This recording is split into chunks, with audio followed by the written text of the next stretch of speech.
Buenas tardes. Desde el Núcleo Anticapitalistas en Movimiento les saluda Raúl Moreno.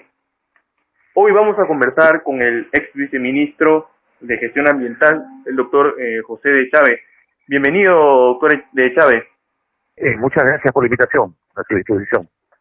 Para comenzar, el Ministerio de Energía y Minas anunció ya a través de un comunicado que el sector minero continuará operando con normalidad pese al estado de emergencia que estamos atravesando por el coronavirus. En su opinión, ¿a qué responde esta modificación? Bueno, lo primero que habría que decir es que es un retroceso de parte del gobierno, ¿no? Cuando se declaró el estado de emergencia, claramente el presidente del Consejo de Ministros, el señor Ceballos, mencionó que el sector minero formaba parte de las actividades que deberían paralizar en estos 15 días. Inmediatamente hubo una respuesta de la CONFIEP.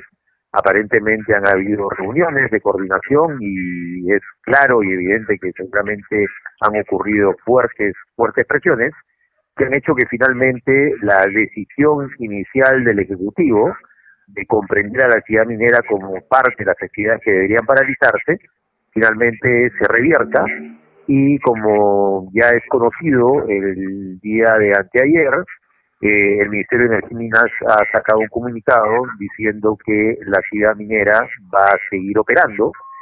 Se utiliza el término que se van a mantener las operaciones críticas.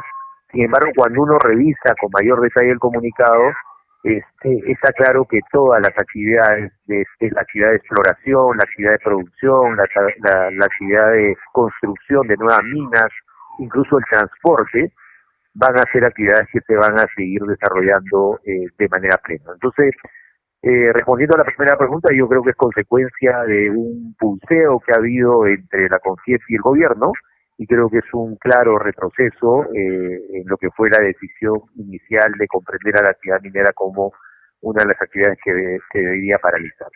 Doctor, ¿qué tan grave es el riesgo que corren los trabajadores responsables del traslado de los concentrados de minerales, del metal refinado, entre otros elementos, frente a la amenaza del COVID-19, del coronavirus y aparte de los trabajadores, ¿a qué otros sectores de la población se podrían ver afectados por esta decisión del MEM?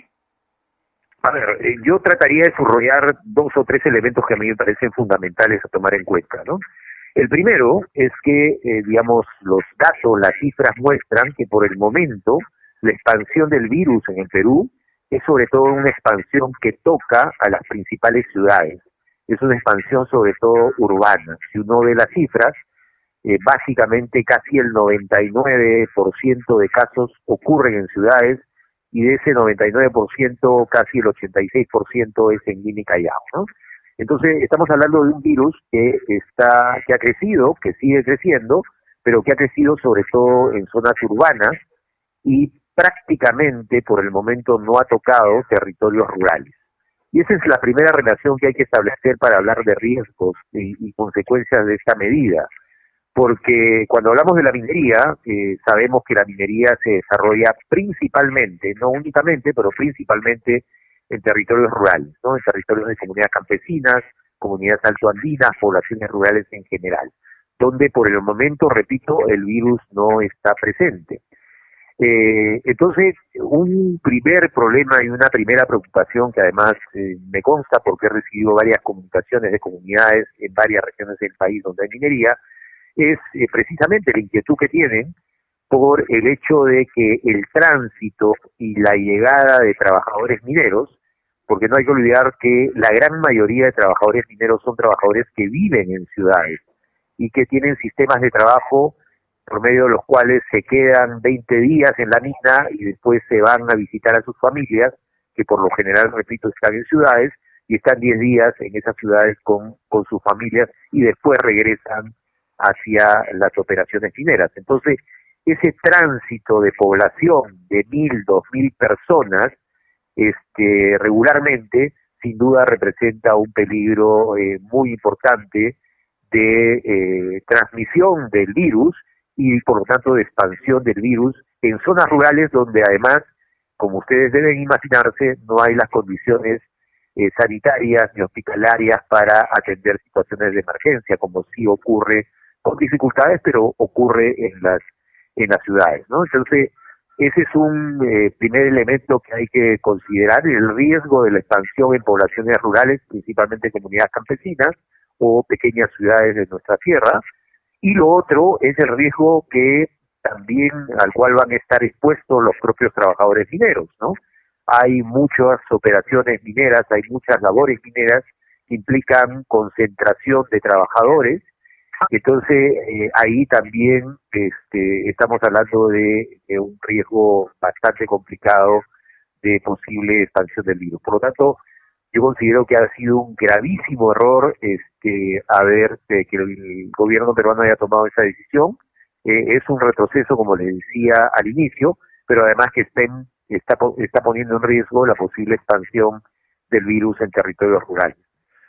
Ex viceministro, al inicio de la entrevista usted señaló que hay una puesta presión de la CONFIEP y también de la Sociedad Nacional de Minería y Energía sobre el gobierno, pero ¿en qué consistiría esta presión?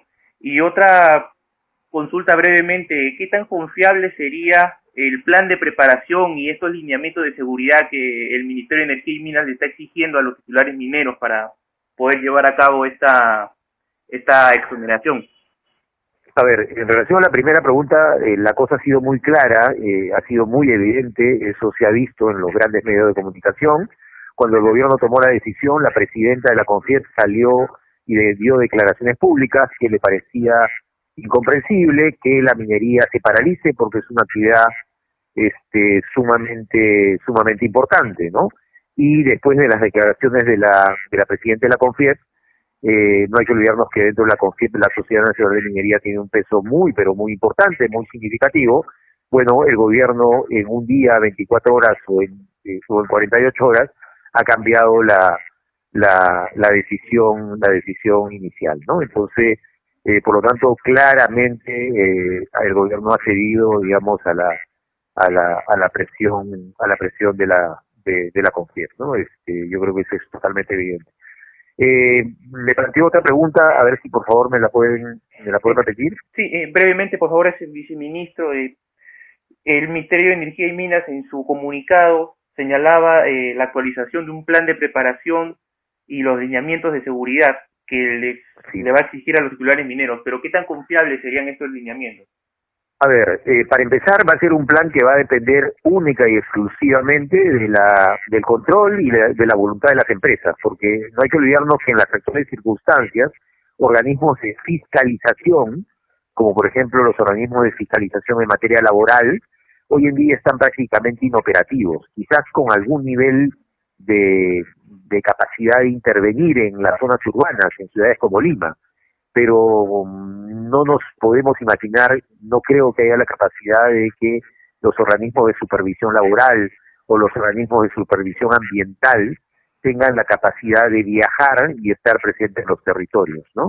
Entonces, por lo tanto, yo creo que la posibilidad de que algún plan, por más riguroso que sea en el papel, se pueda implementar, va a depender casi exclusivamente de la voluntad de la empresa y no de un control efectivo de parte del Estado, ¿no? Entonces, sin duda, que en el papel se haya escrito un plan supuestamente exigente, riguroso, yo creo que no nos tranquiliza en absoluto, porque repito, en las actuales circunstancias, la capacidad de regulación, la capacidad de fiscalización, la capacidad de control, la capacidad de sanción de parte del Estado está fuertemente limitada, porque los propios empleados públicos de organismos como el OEFA, de organismos como SUNAFIL, muchos de esos empleados están haciendo teletrabajo, están en sus casas, es decir, no están teniendo la capacidad de estar en los territorios, quizás en algunas ciudades, pero no creo que haya alguna presencia de alguno de esos organismos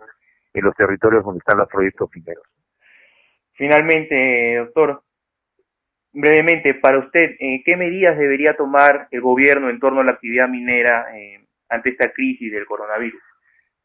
A ver, yo creo que una prioridad y los mensajes del presidente han sido claros en ese sentido. Es más, han logrado un respaldo, me da la impresión, mayoritario de la ciudad, que hoy en día la prioridad es el tema de la salud pública, ¿no? Estamos enfrentando una pandemia que ya tocó el país, todos estamos tratando de aportar lo nuestro y nos estamos quedando en nuestras casas, implementando todas las decisiones que el gobierno está planteando, y por supuesto con mucho fundamento, ¿no? Entonces creo yo que un claro contrasentido ha sido esta decisión de autorizar la actividad minera, que no solamente se autoriza la actividad de extracción, de explotación, de exploración y de construcción de minas, sino también el transporte minero.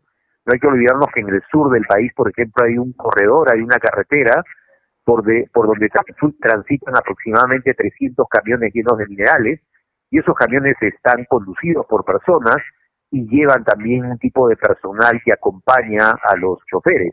Entonces estamos hablando de gente que transita desde la mina, y que transita más de 400 kilómetros para llegar al puerto de Matarani, por ejemplo en Arequipa, para depositar los concentrados de cobre. Entonces es un gravísimo riesgo y repito, creo que ha sido un contrasentido, va totalmente en contra de las grandes políticas que se han adoptado para tratar de enfrentar esta situación de emergencia, y yo creo que más bien el gobierno debería evaluar seriamente y volver a la posición inicial, que la minería, como la gran mayoría de actividades productivas, se sujete a esta prioridad que hoy en día tenemos todos los peruanos y peruanas de enfrentar esta pandemia, de enfrentar este virus y ojalá superarlo y vencerlo, ¿no? Entonces yo creo que la mejor decisión para el país sería que esta medida sea revertida, ¿no? Fue el ex viceministro de Gestión Ambiental, José de Chávez, declarando sobre este comunicado del Ministerio de Energía y Minas que pretende la continuación o que opere el sector minero con normalidad pese a este estado de emergencia que estamos viviendo por el coronavirus. Doctor de Chávez, muchas gracias. No, gracias a ustedes y siempre a su disposición.